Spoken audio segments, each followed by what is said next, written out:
3-ton spawner. They start spawning off the Carolinas about maybe 60, 70 miles off the coast, and as they migrate, they move closer and closer, and then they end up spawning right here in our bays, and they continue on their way up in New England, where they used to go to New England. The history of this fish is amazing. This is the fish that the Indians taught the Puritans to plant with their corn. This is the fish that made agriculture possible on Long Island, Connecticut, other parts of the middle Atlantic states, in very rocky soils, because farmers figured out ways to catch enormous amounts of menhaden and use them as fertilizer to enrich these soils. This was true in the 18th century. The history of the reduction industry begins right after the end of the Civil War, when the population of the country was expanding very rapidly, industry was expanding very rapidly, and so this industry that was going to turn this useful little fish, as the spokesman for omega protein was, Zapata Haney then put it, in these vast numbers, could supply the fertilizer necessary for American agriculture and industrial oil that would replace whale oil, because we had exterminated so much of the population of whales. So by the 1870s, menhaden oil had supplanted whale oil as a principal industrial lubricant. It was actually making the gears of industry work, and there was this enormous amount of menhaden used as fertilizer throughout American agriculture. You had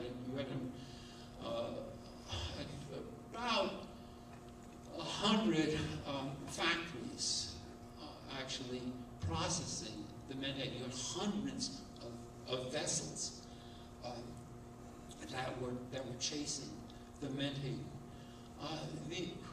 Trying to get some idea when we talk about quantity from the 1870s on, far more menhaden have been caught than all other fish put together in the United States, and by weight as well as by numbers. Obviously by numbers, but also by weight.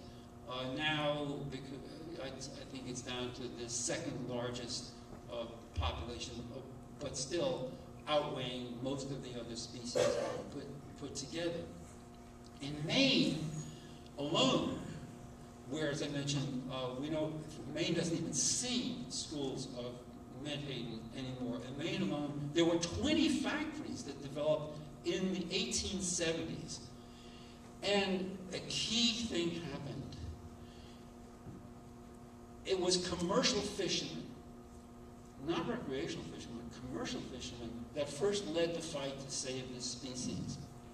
In the 1870s, the commercial fishermen in Maine were losing their livelihood because the fish that the predator fish, the food and game fish, wanted to eat weren't there. They were all going into those 20 factories.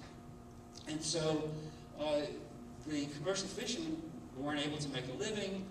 They organized, they protested, they actually burned down a menhaden factory, and finally, in 1879, they got Maine to pass a law banning the menhaden reduction industry. That was the first state to do it. But it was too late. They were gone. This is important news. I mean, it was front page of New York Times. I have a lot of historical stuff about that in the book. The fish were gone, and the scientists of the time predicted, oh, it's just because of water temperature, it's cyclical, they'll come back. Not true. They didn't come back. The range was shrinking. And this story kept repeating down the coast. State after state. And if you figure out how much damage did the reduction industry have to do in order to create the political will to actually ban the industry. Well, the fight developed pretty rapidly in New Jersey. In 1882, the man who was running for governor said he promised to put a stop to the Menhaden reduction industry. He got elected. The legislature passed the bill banning the industry, and the governor vetoed it because he said he realized that New Jersey did not have jurisdiction. And then U.S. senators said, "Well, this is going to be a national problem. This is destroying our fisheries." So they were going to pass legislation banning the Menhaden reduction industry. This is the 1880s, and they didn't because they were afraid that this would lead to a war with England because it would be violating the Treaty of Washington.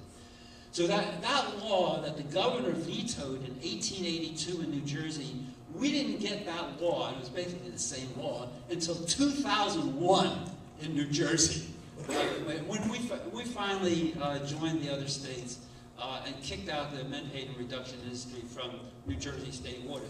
And those of us who are fishing in New Jersey in 2002, 3, 4, we saw an amazing comeback of Menhaden and stripers and bluefish in our waters as a result of that. Now things have taken a turn for the worse because what's happening is that omega protein, having devastated the Chesapeake, is now doing a lot of strip mining, taking their 10 ships and their fleet of airplanes up the coast, strip mining as they do, and mainly catching off the New York Bight that is 3 miles out in federal waters, 3 miles out from New Jersey, and 3 miles out from New York. That's where their main catch is coming from. So they're slaughtering the juvenile population in the Chesapeake, and then coming up and getting those schools of the adult spawners up here in federal waters. Talking to Kevin and Matt last night, and they mentioned that last year someone had seen a huge school of Menhaden off the Great South Bay, and they said it was a mile long. Well, historically that's a very small school, but as I said, as soon as that school would hit the EEZ, they're dead, because those spotter planes from omega protein are going to spot that school, and that school is going to go into those purse seines and end up in those giant mountains of ground up fish turned into industrial commodities. So this fight to save this species has actually been going on for 1.5 centuries, and it's gone on in various forms.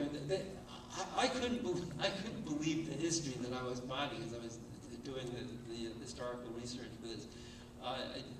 In New Jersey, at different periods of time, people actually threatened to get cannons and fire on the Menhaden steamers that were destroying the marine environment on the Jersey coast. Well, those senators back in 1882 from several states were going to do something, but the fact is that the federal government has never done anything, not a single thing, to protect Menhaden on this coast or on the Gulf Coast. And in fact, neither has the ASMFC or the parallel organization of the Gulf States Marine Fishery Commission. This fishery, except for what the states have done, this fishery has been subject to zero regulation, zero management. So we have fishery management. There's a whole fishery management part of ASMC, but they have never done anything, with one exception, which I'll get to.